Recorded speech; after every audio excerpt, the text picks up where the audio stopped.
여러분과 저는 내면의 어떠함, 반면 외부적인 조건과 환경, 이 둘 중에 어떤 것이 더 내 삶에 영향력을 주고 있다 생각하십니까? 둘 다 꼭 필요한 것이에요. 내면의 어떠함, 내 삶에 반드시 필요해요. 외부적인 조건 꼭 필요해요. 그럼에도 불구하고 둘 중에 하나만 꼬집어낸다면 어떤 것을 선택하시겠어요? 조금 극단적인 비유를 들어볼게요. 스스로 목숨을 끊는 분들 중에는 높은 명예와 권력을 가진 분들이 상당수 있어요. 최고의 인기, 그리고 최고의 자리, 그리고 최고의 부를 누리는 사람들 중에서도 스스로 목숨을 끊어버리는 사람들이 많아요. 그것은 곧 반증인 것이지요. 인간은 본디 외적인 조건, 그것에 의하여 영향을 받기보다 궁극적으로 내면의 어떠함, 그것에 영향을 받으며 살아간다. 그것에 대한 반증이라는 거죠. 오늘 그런 이야기를 해보려고 합니다. 말씀을 듣는 가운데 나의 내면은 어떠한지 깨달으시고 그 내면이 성경적으로 바꾸어져 가기를 주님의 이름으로 축복합니다. 오늘 우리가 읽었던 1절, 2절은 종교 지도자들이 예수님과 제자들에게 내려오는 것으로 시작이 되어져요. 종교 지도자들이 지금까지 사수하고 철저하게 지켰던 장로의 유전, 오늘 본문에는 사람의 계명으로도 기록이 되어져요.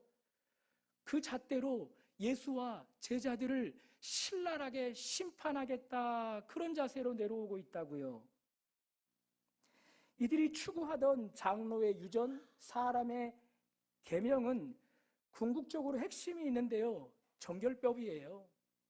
당시에 의원이 많지 않고 의술도 변변치 않은 그때에 나를 청결케 해서 다른 사람으로 전염병이 걸리지 않게 하자라는 취지에서 만든 것, 정결법. 그렇게 해서 사회를, 나라를 질병으로부터 안전하게 지키자라는 취지에서 만든 정결법을 그들은 가장 핵심에 두었다고요. 그런 종교자들에게 소문이 들려와요. 예수의 제자들이 손을 씻지 않고 음식을 먹었다는 거예요. 정결법을 정면으로 어겼다라는 거예요. 그것 때문에 심판하러 달려내려왔다고요. 그런 종교 지도자들을 우리 주님 한 줄 평가를 해버리십니다. 그것이 9절인데요, 제 말로 풀어볼 테니까 스크린으로 여러분 쫓아와 보십시오.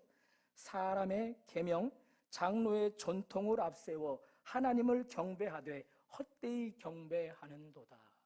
여기 헛되이 경배하다, 그 단어 속에는요, 하나님께 받을 진노만 쌓는도다, 그 내용도 같이 포함되어 있음을 우리가 파악해야 돼요. 자, 종교 지도자들 이렇게 한 줄로 요약 평가하신 주님은 무언가 매우 급하셨나 봐요. 그 주변에 있는 무리들을 불러 모으고 있어요. 그런 뒤 두 가지 명령을 내리십니다. 들으라, 깨달으라. 여러분이 시작. 한 번 더 시작. 그 두 가지를 무리들에게 불러 모은 뒤 말씀하시는 거예요. 너희들 내게서부터 들어야 된다. 너희들 내게로부터 듣고 깨달아야 한다. 그것을 명령으로 이야기했단 말입니다. 그 들으라, 깨달으라, 그 명령의 핵심은 바로 11절입니다. 우리 다 같이 한번 읽어볼까요? 시작. 입으로 들어가는 것이 사람을 더럽게 하는 것이 아니라 입에서 나오는 그것이 사람을 더럽게 하는 것이니라. 여기 입이라는 단어가 나오는데요, 입으로 들어가는 것이 사람 더럽게 하지 않고 입에서부터 밖으로 나가는 것이 사람을 더럽게 한다. 여기 입이라는 단어를 오늘 본문에서 보면 그것을 내면으로, 마음으로 대체를 해줘요. 그러니 예수님은 여러분과 제가 지금 계속해서 이야기해왔던 그 바를 이야기하는 거예요. 예수님도 사람은 본디 외부적인 조건의 영향을 받기보다 내면, 그것의 어떠함에 따라 영향을 받는다라고 이야기해 주는 것이지요. 자, 그렇다면 우리의 내면에서 나오는 것이 도대체 뭐길래 그것의 영향을 이렇게 받을 수밖에 없는가? 그것을 19절에서 6가지로 이야기해 주는데요, 악한 생각, 살인, 간음, 음란, 그리고 도둑질, 그리고 거짓 증거와 비방, 이렇게 7가지. 저는 6개로 썼는데 7가지나 돼요? 네, 7가지. 그런 것들이 우리의 내면의 더러움 가운데서 나와서 결국 그 당사자를 더럽게 해버린다라는 거예요. 에레미야 선지자는 일찍이 이런 내면의 상태를 직시하고 슬퍼 크게 탄식했지요. 에레미야 17장 9절, 만물보다 심히 거짓되고 부패한 것이 무엇이라? 사람의 마음이라. 이를 누가 알리오마는. 여러분과 저의 삶에 이렇게 나의 내면을 들여다보고 그 더러운 내면을, 무엇과도 비교할 수 없는 그 더러운 내면을 들여다보고 탄식했었던, 눈물 지었던 경험이 있는지요? 주님이 이 내면의 더러움을 강조한 것은 종교 지도자들 때문이에요. 지금 그들이 내면이 이렇게 더러워서 선을 추구한들 악을 행할 수밖에 없다, 그것을 강조해 주고 있다고요. 다시 말해서 종교 지도자들이 하나님의 계명 하나하나를 제대로 지켜보고자 장로의 유전, 사람의 계명을 만들었다고요. 무엇을 제대로 지켜보자? 하나님의 말씀을 제대로 지켜보자. 어느 누구보다, 어느 시대보다 하나님 말씀을 제대로 한번 지켜보자, 그런 의도하에서 이들이 장로의 유전, 사람의 계명을 만들었는데 그들은 직시하지 못한 것이 하나 있었어요. 뭐예요? 자신들의 내면이에요. 내면을 중시하지 못한 거예요. 내면이 더러운 것들로 온갖 가득 차 있단 말이에요. 그런 내면으로 선을 추구한들 무엇 선을 이룰 수 있겠는가? 그것이지요. 자, 저의 표현이 아니에요. 내면에 더럽다라는 표현 예수님이 직접 표현한 거예요.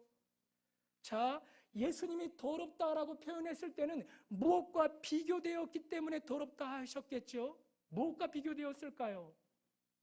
무엇과 비교되었기에 그것을 더럽다 정의 내렸을까요? 예수 그리스도 자신의 내면과 비교해서 더러운 것이지요. 그분 위에 계시는 하나님과 비교했을 때 더러운 것이지요. 그리고 참된 하나님의 진리와 비교했을 때 더러운 것이지요. 하나님의 선과 하나님의 의와 비교했을 때 더러운 것이에요. 그러므로 이 더러움은요, 그 하나님의 정반대에 있는 것이므로 이것은 어두움이라 칭할 수 있고 사탄이라 칭할 수 있고 그리고 죄라 칭할 수 있는 것입니다.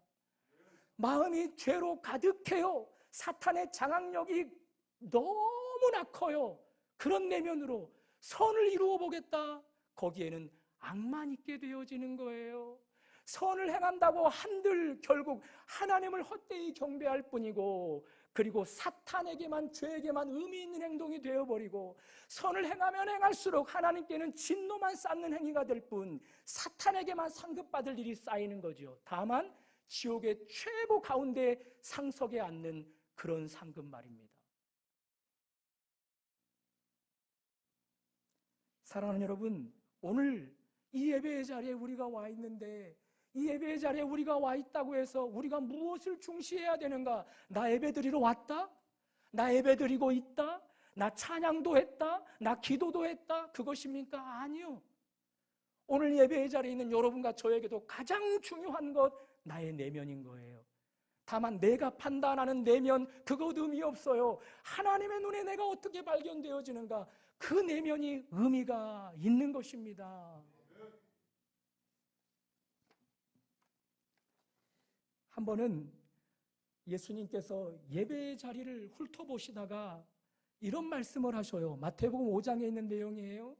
너희들 중에 누군가가 제단에 예물을 드리려거든, 그러니 예배 시간이 시작되어진 거죠. 예물을 드리려다가 갑자기 형제나 자매 중에 내게 악감을 품은 자가 생각이 나거든 돌아가서 그와 먼저 화해하고 돌아와서 예물을 드리라는 거예요.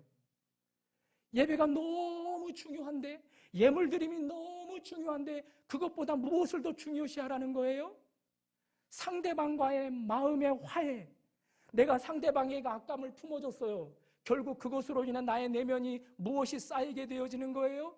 더러움이 쌓이게 되어지는 것이거든요.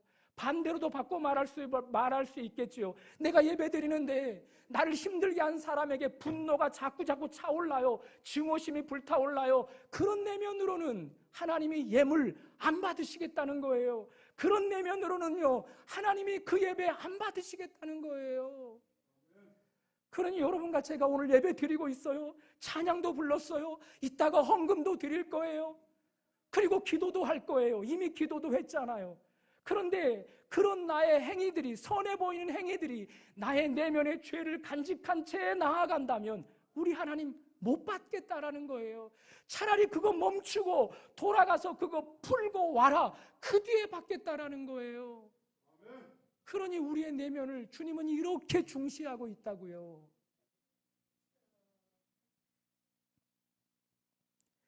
한 번은 사무엘 선지자가 하나님의 명령을 받들어 한 가정으로 갔어요. 그 가정에 아들들이 여럿 있는데 그 아들 중에 하나를 왕으로 기름 부음 받아 세우라는, 기름 부음을 부어 세우라는 거예요.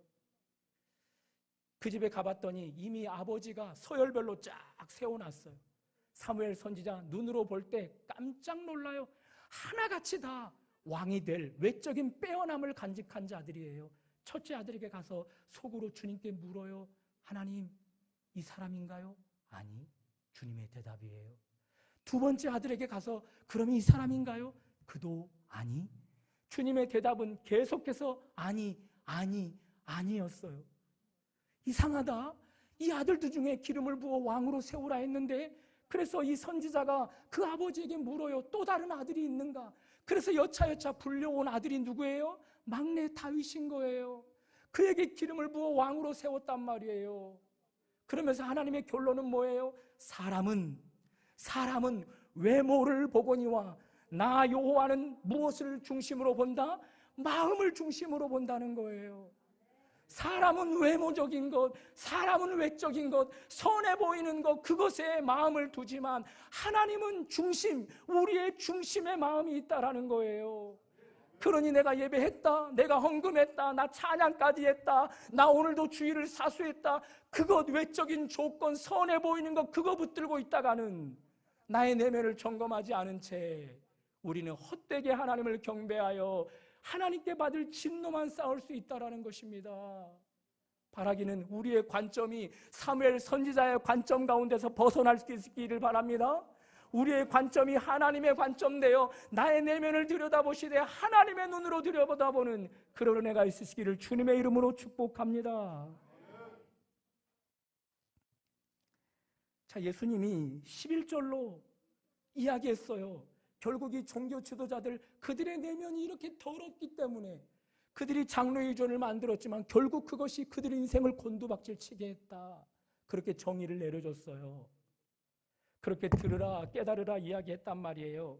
그랬더니 제자들이 불쑥 나서서 이런 반응을 보여줘요. 12절 여러분들이 한번 읽어봅니다. 시작.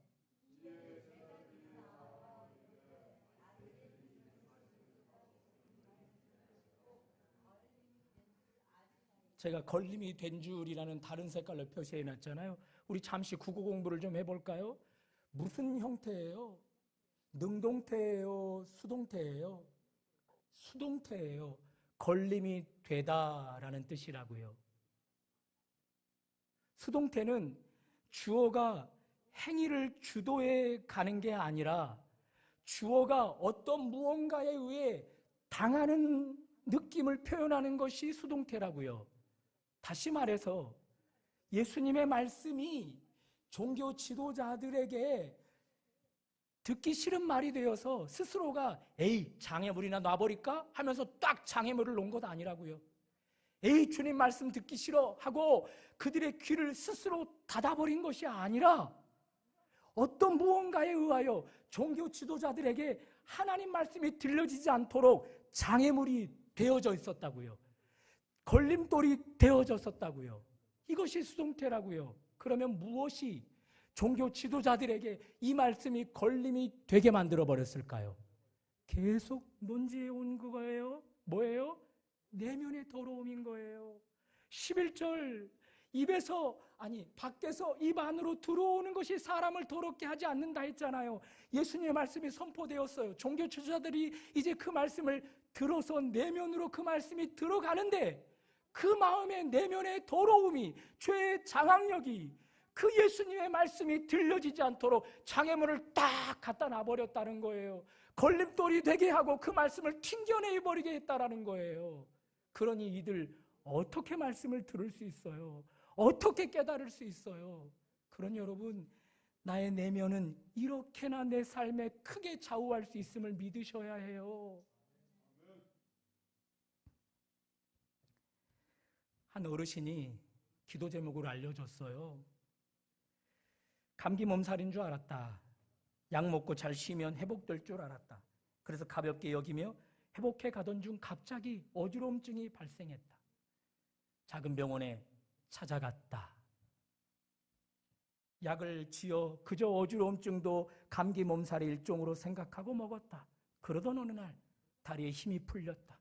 일어나는 것도 걷는 것도 힘들게 되었다. 다시 병원에 갔더니 의사 선생님의 진단, 큰 병원에 가서 뇌신경계 쪽을 찍어봐야 할 것 같습니다 라고 하면서 큰 병원에 예약까지 해 주었답니다.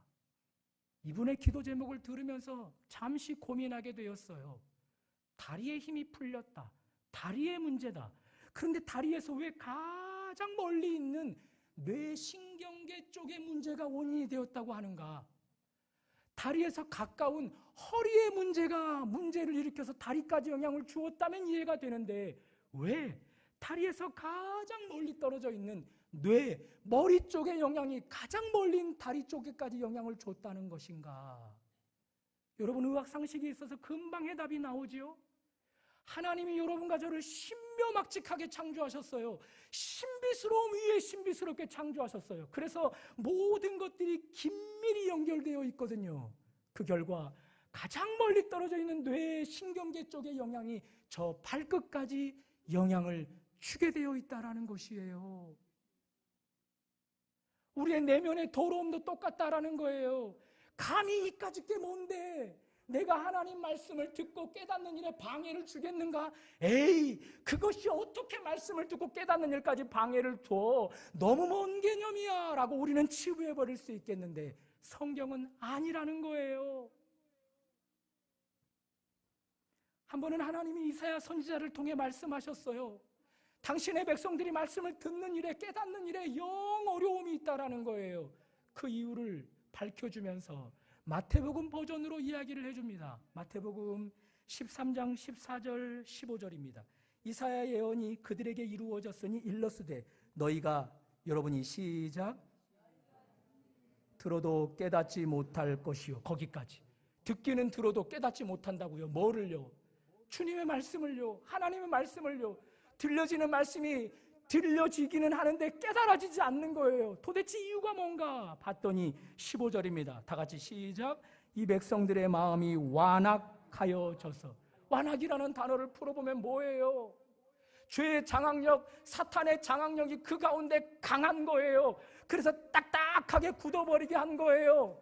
그것이 영향을 주어서 아무리 하나님 말씀이 들려줘도, 아무리 하나님 말씀을 깨달으려 해도 안 되게 한다라는 거예요. 그러니 우리 가볍게 치부해버릴 것이 아니라고요. 말씀을 듣고 깨닫는 일에 어떻게 나의 내면이 나에게 영향을 주는가, 그렇게 가볍게 치부해버릴 것이 아니라 성경적으로 받아들여서, 아하, 나의 내면의 더러움이 이렇게 말씀을 듣는 일에, 깨닫는 일에도 방해를 주는구나, 내 삶의 전체 인생 가운데 큰 영향을 주는구나, 그것을 깨달아야 한다는 것입니다.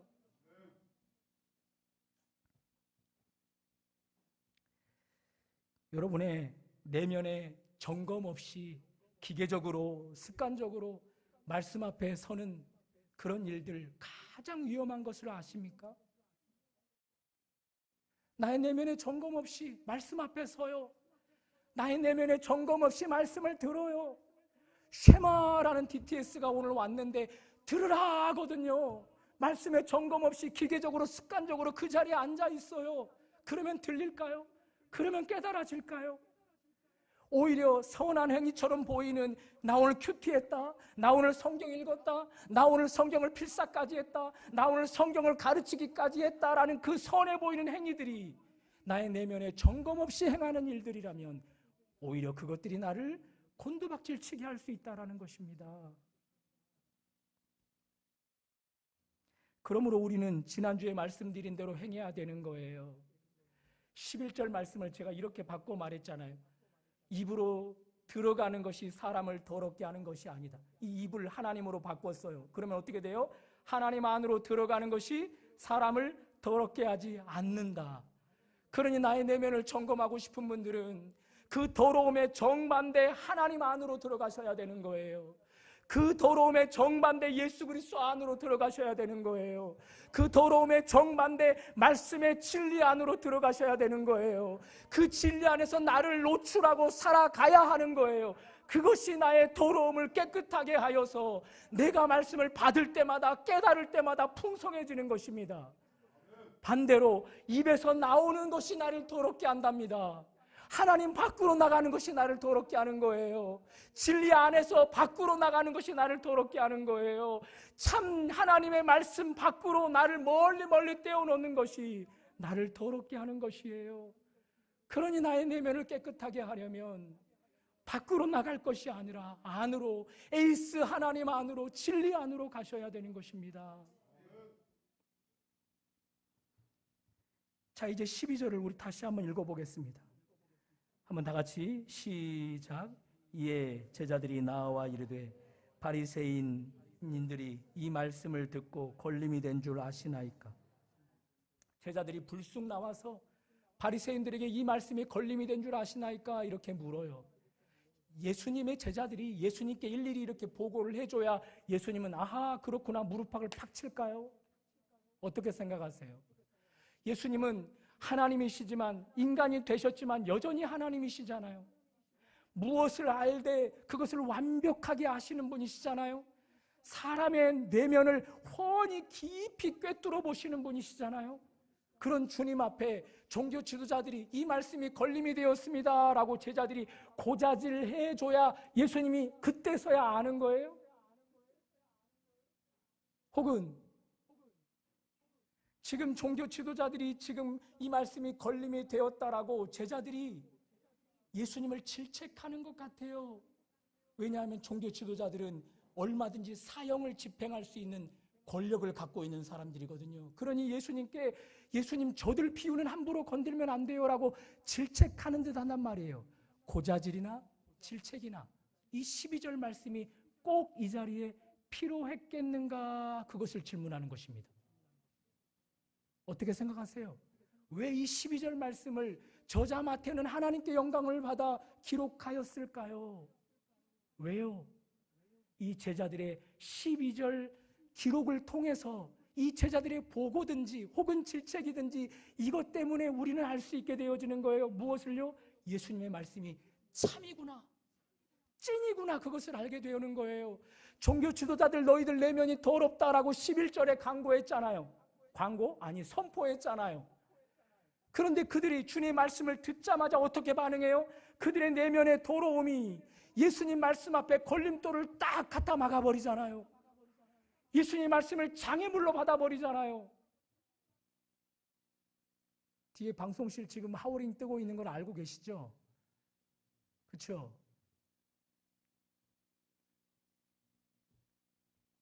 우리 방송팀 저 때문에 늘 힘들어요. 오늘 한번 격려의 박수 좀 한번 보내주십시오.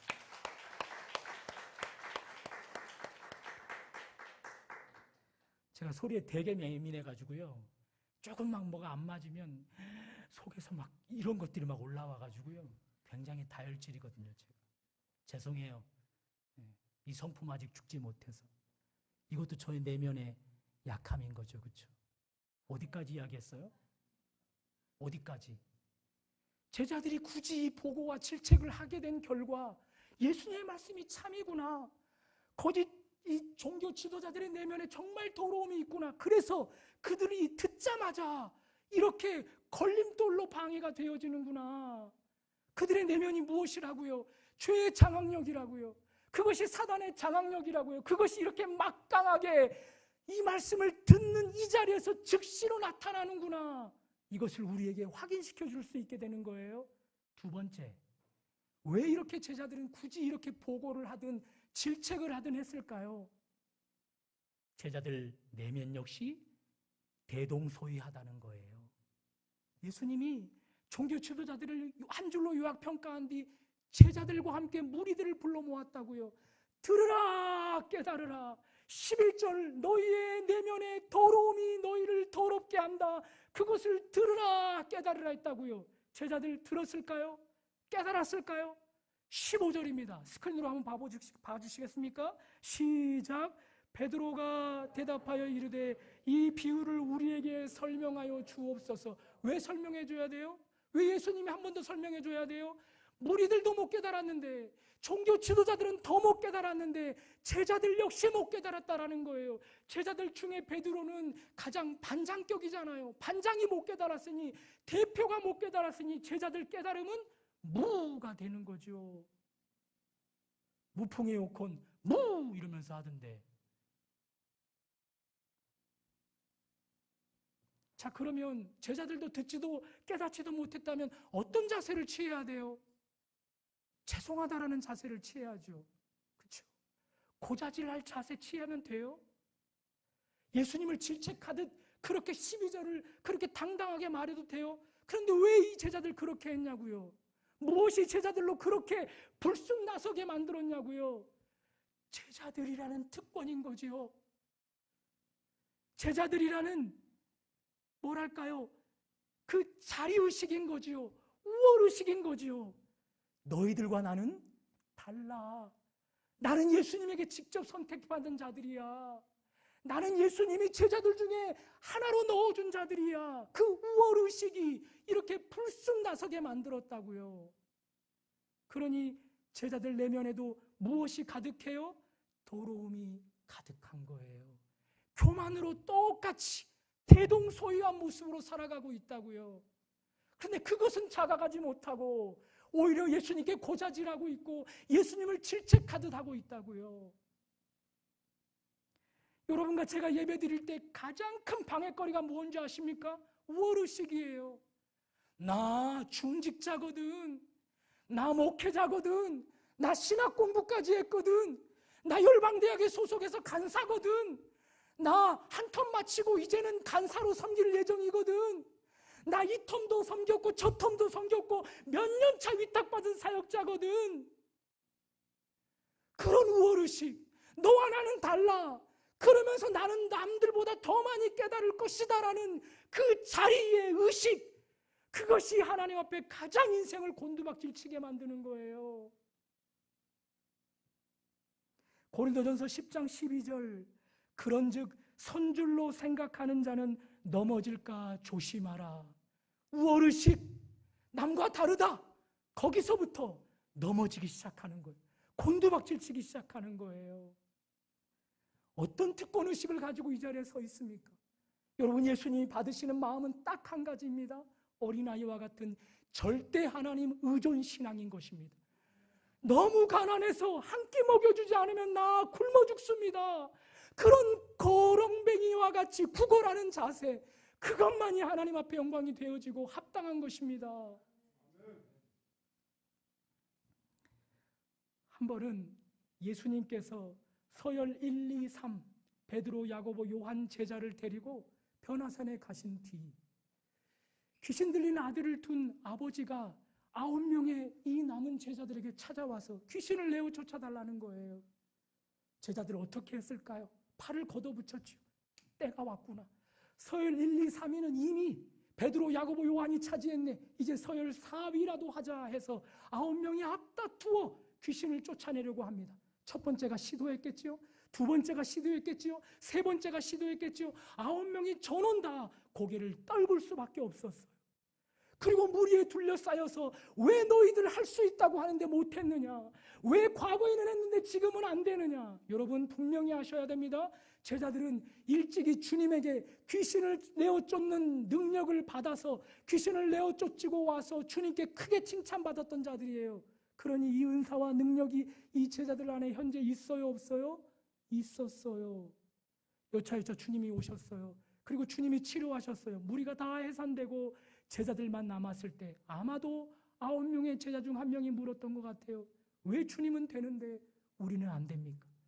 그때 주님의 대답이에요. 뭐지요? 기도 외에는 이런 유가 나아갈 수 없다. 그러면 질문 던집니다. 기도만 하면 예수님의 능력과 은사가 그대로 고스란히 유지되어지고 그대로 발행되어집니까? 기도만 하면 아니요. 기도를 통해 내면이 바꾸어져야 하는 거예요. 기도를 통해 기도의 대상 예수님의 내면과 나의 내면이 일치가 되어져야 하는 거예요. 더러움의 반대에 예수 그리스도 안으로 들어가서 그 말씀 앞에 내가 나를 순종하여 쳐서 복종하는 삶이 되어질 때 하나님이 주신 은혜와 하나님이 주신 능력이 내 안에서 유지되어지고 더 풍성하게 발휘되어지는 것입니다. 여러분과 제가 하나님 앞에 은사를 사모하고 하나님 앞에 능력을 받을 것을 사모하는데 그건 누구에게 하나님이 주실까요? 더러움에 가득 쌓여있는 내면을 소유한 자? 아니지요. 그 내면을 당신을 닮아 깨끗하게 하고 그 내면을 진리 안으로 더 깊이 들어가게 하는 자, 그런 자들에게 주어서 당신의 은사와 능력을 마음껏 표출하게 하는을 믿으실 수 있기를 바랍니다. 이제 마지막으로 한 시를 읽어드리고 말씀을 마칠 거예요. 까마귀 검다 하고 백로야 웃지 마라. 겉이 검다고 속까지 검을 쏘냐. 겉이고 속 검은 이는 너뿐인가 하노라.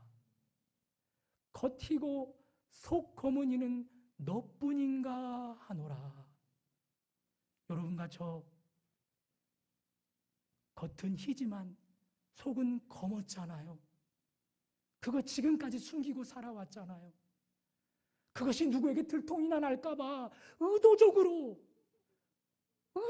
겉이 검은 사람, 또 그런 사람들을 손가락질하고 비웃고 일부러 나는 그들과는 달라라고 그런 척척해왔잖아요. 우리 그것을 솔직하게 고백할 수 있으면 좋겠어요. 그 내면을 주님 앞에서 정확하게 인지하고 자각하면 좋겠어요.